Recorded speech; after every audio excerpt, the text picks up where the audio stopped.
menina mais velha que eu, me chamando de seu Marcelo. Eu tenho um filho de 18. Boa noite.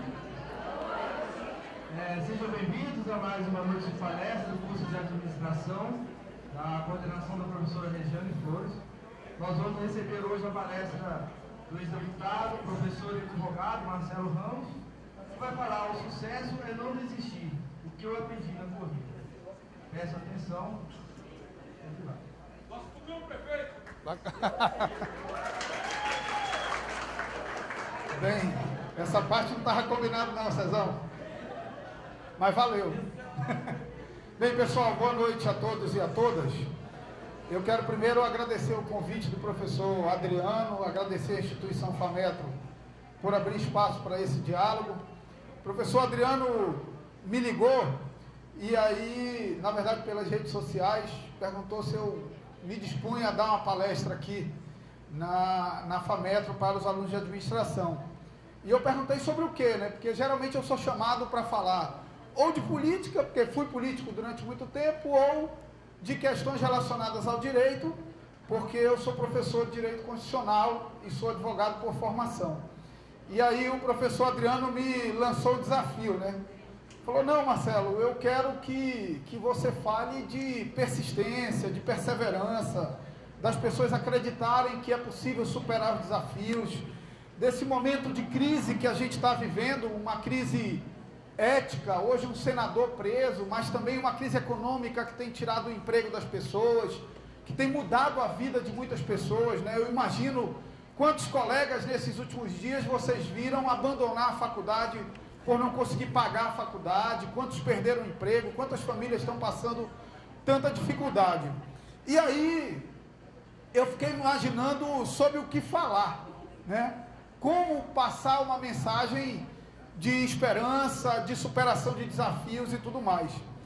E eu resolvi aceitar o desafio e tentar tirar vocês da zona de conforto.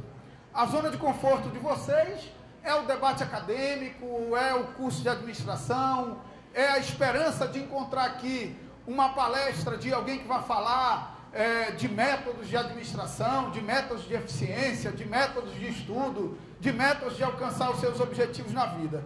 E eu resolvi vir falar aqui de como superar desafios, de como ser perseverante, de uma perspectiva diferente que eu espero que tire vocês da zona de conforto e que provoque vocês. Eu, num determinado momento da minha vida, no dia 14 de agosto de 2011, era o primeiro ano que eu era deputado, e foi uma fase que eu não contei para ninguém, mas que a minha diversão era tomar cerveja com meus amigos. E isso era muito bacana, né? Uma diversão que me fazia feliz, mas que não fazia minha esposa muito feliz, né?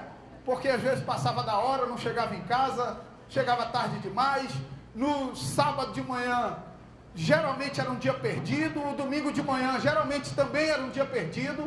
E aí, no dia 14 de agosto de 2011, eu acordei e fiz um pacto comigo mesmo, que foi o primeiro pacto que eu fiz. Que, a partir daquele dia, eu não ia beber até o dia 31 de dezembro de 2011.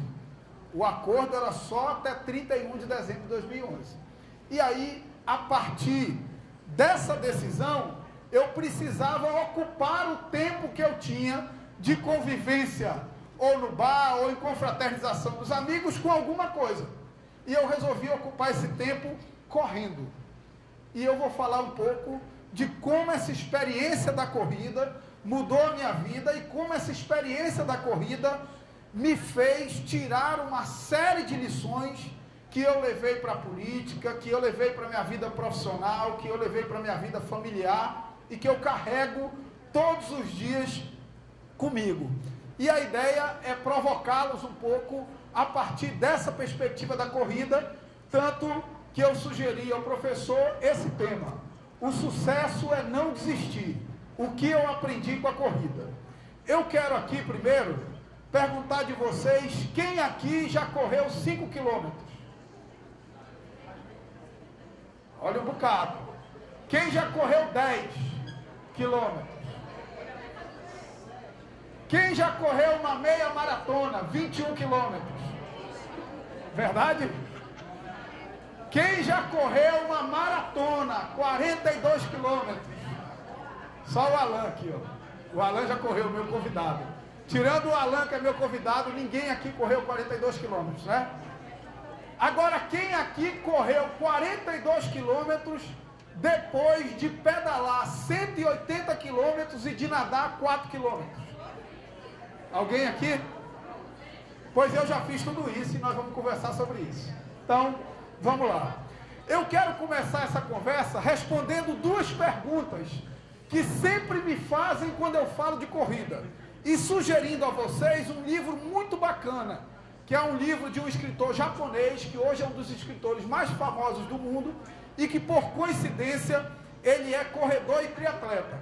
E ele escreveu um livro que chama Do que eu falo quando eu falo de corrida. É um cara chamado Haruki Murakami. É um japonês, não tem, mas se você for na Saraiva e pedir, eles vão trazer para você. Leia, Alan, tu ainda não leu, leia esse livro, é muito bacana. Então, olha lá, qual é a primeira pergunta que me fizeram quando eu escrevi o meu primeiro texto sobre corrida? Eu mantenho um blog sobre corrida, chama corroatoa.com.br. E quando eu escrevi o primeiro texto sobre corrida, as pessoas acostumadas a ler meus textos sobre política, um pouco sobre família, que eu já escrevia também, e que tem um outro blog que chama janelaencantada.com.br. A primeira pergunta que me veio no comentário no Facebook foi o seguinte: mas como você começou? E aí eu me fiz a pergunta: peraí, como eu comecei? O que foi que fez essa virada na minha vida? O que me possibilitou topar esse desafio de correr e querer correr cada vez mais e querer correr distâncias cada vez maiores? E aí eu refleti sobre isso e cheguei a essa decisão. Se vocês olharem aqui, essa foto é uma foto minha em 2011. Eu estava um pouquinho mais gordo, né? Nessa foto aí eu tinha 94 quilos. E hoje eu estou meio bravo comigo porque eu estou com 82 e eu quero ter 78. Mas 82 está bom. Mas nessa foto eu tinha 94 quilos. E essa foto aqui embaixo, eu morava lá na Estrada do Turismo, perto do Tombis. Quem sabe onde é o Tombis? O bar vocês sabem, né? O bar todo mundo sabe. Morava lá perto do Tombis. Aí um dia eu resolvi que eu ia correndo para a Assembleia. Então saí do Tombis lá no Turismo até a Assembleia. Só que eu tinha 94 quilos. É óbvio que eu não consegui ir correndo, tive que andar uma boa parte. E aí eu refleti sobre isso e cheguei à conclusão de que o começo de tudo na nossa vida não é o começo da corrida. O começo de qualquer coisa da nossa vida é a decisão. O começo de qualquer coisa da nossa vida é: eu quero isso para mim. Eu quero ser administrador, eu quero ser advogado, eu quero ter uma empresa, eu quero ser corredor, eu quero casar, eu quero ter filhos. Tudo na nossa vida parte de uma decisão. Sem decidir o que você quer, você não vai a canto nenhum. Não tem gente que passa a vida inteira se procurando, né? Não decide nada. Um dia quer uma coisa, outro dia quer outra coisa, na verdade nunca quer nada. Então o ponto de partida de qualquer coisa que a gente faz na vida é tomar a decisão. E eu tomei a decisão de que eu queria mudar a minha vida. Não era de que eu queria correr, era de que eu queria mudar a minha vida. Era de que eu queria ter uma vida mais sadia, era de que eu queria ser um exemplo melhor para os meus filhos, era de que eu queria ter uma relação mais bacana com a minha esposa, era que eu queria produzir mais no meu trabalho. Eu tomei essa decisão. Esse foi o ponto inicial. Mas a decisão não é um passo suficiente, porque todo momento depois da transição, você tem momentos de provações. Você tem momentos que você fraqueja, que você não sabe se é mesmo aquilo, começa a ficar muito difícil, e quando começa a ficar um pouquinho difícil, você já quer desistir. E aí eu aprendi a segunda lição da minha vida, para que você, depois de decidir, não fraqueje. que é, eu decidi, eu fico arrepiado com essa foto, porque ela é a minha vida. Eu decidi, e a partir da minha decisão, eu construí pactos com quem eu amo. Eu disse para a minha esposa, eu disse para o meu filho de 18 anos, eu disse para a minha mãe, eu disse para os meus melhores amigos que bebiam comigo, que agora eu queria ter uma vida diferente. Eu disse para todos eles, eu não vou beber até o dia 31 de dezembro de 2011. E cada vez que eu pensava em fraquejar, vinha a imagem na minha cabeça, da minha esposa, vinha a imagem, não tinha bebê ainda, Marcelinha, mas vinha a imagem na cabeça da minha esposa, vinha a imagem da cabeça do meu filho. Sabe o que vinha na minha cabeça? A imagem dos meus amigos que bebiam comigo e que zombavam da minha cara. Tu não vai conseguir isso não, cara. Acaba com isso. Isso é só porque tu tá com aquela ressaca moral, né? Que às vezes quem bebe tem. Isso é só por conta da ressaca moral. Tu não vai conseguir isso não. E aí cada vez que eu pensava que eu ia cruzar com um cara daquele e ele ia jogar na minha cara a minha fraqueza, eu resolvia que eu manteria a minha decisão. Então, o primeiro é a decisão. O segundo é construir pactos com a família e com quem você ama. Se você decidiu uma coisa para a sua vida, divide com quem você gosta, partilha com essa pessoa, faz dela corresponsável desse